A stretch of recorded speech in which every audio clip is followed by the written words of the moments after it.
પ્રભુ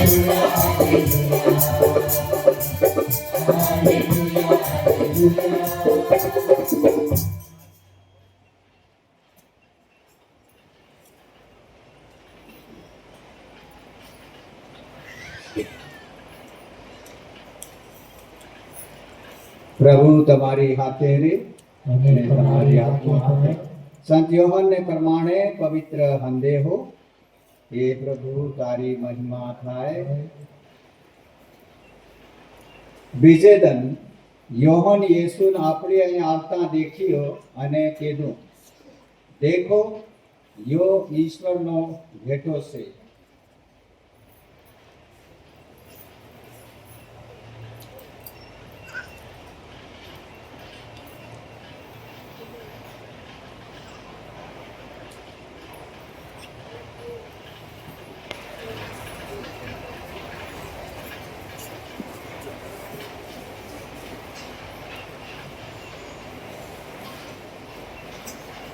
जो दुनियाना पाप वाले सो थाई जाए, फिर योहन या गवाही दे दी, मैं आत्मान पारेवड़ीना रूपમાં હરકથી ઉતરતા દેખી અને તીન ઉપર રોકાતા દેખી.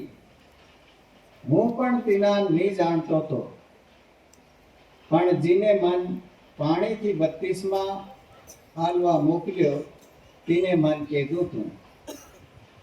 તું જીન ઉપર આત્મા ઉતરતા અને રોકાતા દેખી તેઓ પવિત્ર આત્માથી બપ્તિસ્મા આલ્હે. મેં દેખ્યો અને ગવા દેતી કે યોસ ભગવાનનો બેટો છે.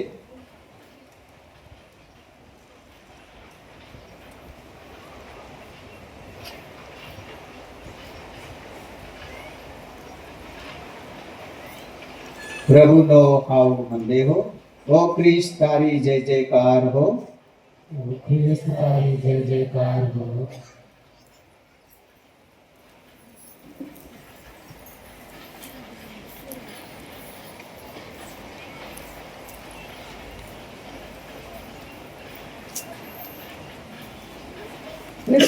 वाला भाइयों बहनों, आज नो दिन है समागम, मतलब सभी कलीसियाएं हैं उनकी एकता के लिए प्रार्थना करने का, विशेष करके खास કરીને कई तरह तरह अलग अलग मंडलियां हैं, ये सब મળીને एक ही बात में घोषणा करे कि प्रभु यीशु जीवन दाता है, जीवन आलवा वालो है અને અમારી મુક્તિ કરવા વાળો, તારણ કરવા વાળો है. તેના તારણહારને, તેના તારણહારને એની દુનિયામાં ઉઘડતો કરવા હારું अलग अलग मजहब ही अलग अलग तरह ही आपू इन्हानी घोषणा करिए. खास कर कैथोलिक कलीसिया इन्हें अगुवाई करे इना हफ्ता में ख्रिस्तीय एकता के लिए ईसाइयों ने एकता हरू प्रार्थना करवा. जी जहाँ कहीं भी रहे, जेवी भी तरह ही काम करी रहा है, न केवल जी अगुवाई करवा वाला पण हमला भाई बहन બધા आप जानिए नौकरी करवा कहीं भी आप आके घनी दुनिया में भटकता रहिए, जगह जगह जाइए जहाँ अपन मालूम नहीं पड़े कहाँ मंडली है कि गिरजो है कि कहीं कहीं संस्कार में भाग ली सकिए कि नहीं ली सकिए, यो कहीं पत्तो नहीं મળે. પણ જેના આપણને હેર હોય તો આપણું જોવીએ ત્યાં જઈને તેના ઠેકાણાને જોવીએ અને જઈને ત્યાં ભાગ લઈએ. એનો मतलब है कि जो भी थायरो है तो एक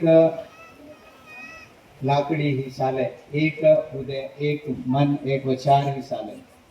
अपनी अपनी मर्जी प्रमाणे हमला आपू नहीं करिए कहीं भी. અને इस तरह ही अपनी ओळखाण है कि आपू शांति प्रिय मन का नानी मोटी वाता में केरा कईना हाथे रीजगो અને એવો લડે ઝઘડો नहीं करવો જોઈએ. फिर भी आपू अपना जीवन में अनुभव ने देखिए है कि घणो कम એવું બતાડી શકીએ. આજના વચનમાં આપું એ સાંભળ્યું અને એ માલूम પડે કે ભગવાન આપણા કરાર પૂરા કરે છે અને પૂરા કરવાની વાતમાં તો ખરો સુત્રીયો જો એમે સગળવાણી કીધું તો નહીં મળે તો ખરો જ તેના ઉતર્યો જેના પ્રભુ યેસુ એની દુનિયામાં આવીને જન્મ લીધો અને આપણે થોડાક ગયે મહિનેમાં આપણે જો તહેવાર મોટો તહેવાર કર્યો પ્રભુના મનક અવતાર આવવામાં એની દુનિયામાં દેહ ધારણ કરવાનો તેની પ્રાર્થના આપણે ઘણા વાર બોલતા બી રહીએ કેવી તરહથી પ્રભુ મનક અવતાર આપણા વશમાં આવ્યા તેને બાદની વાત બી પડતા રહીએ આપણું અગર બાઇબલને ઉઠાડીને આ પવિત્ર ધર્મ ગ્રંથને આપણું પઢા તો આપણને માલમ પડે અને એવી જ તરહથી આજના જે વસન એવા આપણને હિકાડે અગર એને આપણું પઢા આપણું જાણા તે આપણા જીવનમાં આપણું ગવાઈ દઈ શકા આપણા જીવનમાં આપણી તે હાસી વાત બતાડી શકા જેનો આપણો અનુભવ કરી રહ્યા હે ઘણી વાર આપણને માલમ પડે મારા રૂજ્યું થયું એવું થઈ ગયું देव केवा हाजा ताजा है ये सभी भगवान की मर्जी है और भगवान की कृपा अनुग्रह है तीनानो अगर ती आपको ऊपर इतनी अबाल दया नहीं करता एम दया नहीं बताड़ता ते अपन नहीं मालूम अपना जीवन में होता है नहीं इन्हें हमली वाता में आप देखिए कि आई मरिया सभी पेलकी इतनी जो भगवान न वसन ने पूरो करवा हरू આપણે આપને ઓપી દીધું નિશાવર કહી દીધું એમથી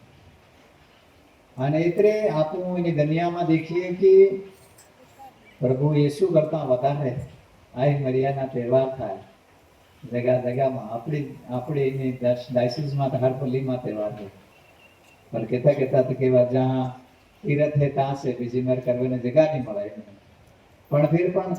आई मरियाना कोई त्यौहार है जी वक्त ये तारीख ऊपर आवे थी अनिवार्य है बाकी अपनी सुविधा अनुसार आप करी रहा આપણો સમય લઈને એમ પણ એને હાથે આપણને યો એને હારું આપણી ભક્તિમાં બળવા હારું અને આઈ મરિયાને જો ઠીક છે તેના જીવનની આપણને કઈ ઠીક લેવી જોઈએ તે હે કે અગર ભગવાનની મરજી પૂરી કરવી હોય તો ઘણા થોડા કરવા પડે ઉઠાડવા પડે આપણા જીવનમાં એમને સમજી જવું કે મારે હોરું હંગલું મળી જાય નહીં મળે કંઈ બી એકદમ આપણા જીવનને જીવતો રાખવા સારું કેટલી મહેનત કરીએ તો એવી જ તરહ આપણી આત્માને જીવતી રાખવા સારું ઘણી હજુ મહેનત કરવી પડે જેને કંઈ આપણને પાર પતો નહીં મળે એની આત્માને કેમ આપણું હમાળ કરી શકા અને એવી જ તરહ એના શાસ્ત્રમાં પડ્યું દેખ્યું કે ઉજળા મનના મનક ભગવાનને ગમે છે અને ટીનાને તો ટાળે છે પણ એ બી આપણો સાંભળી રહ્યા આજ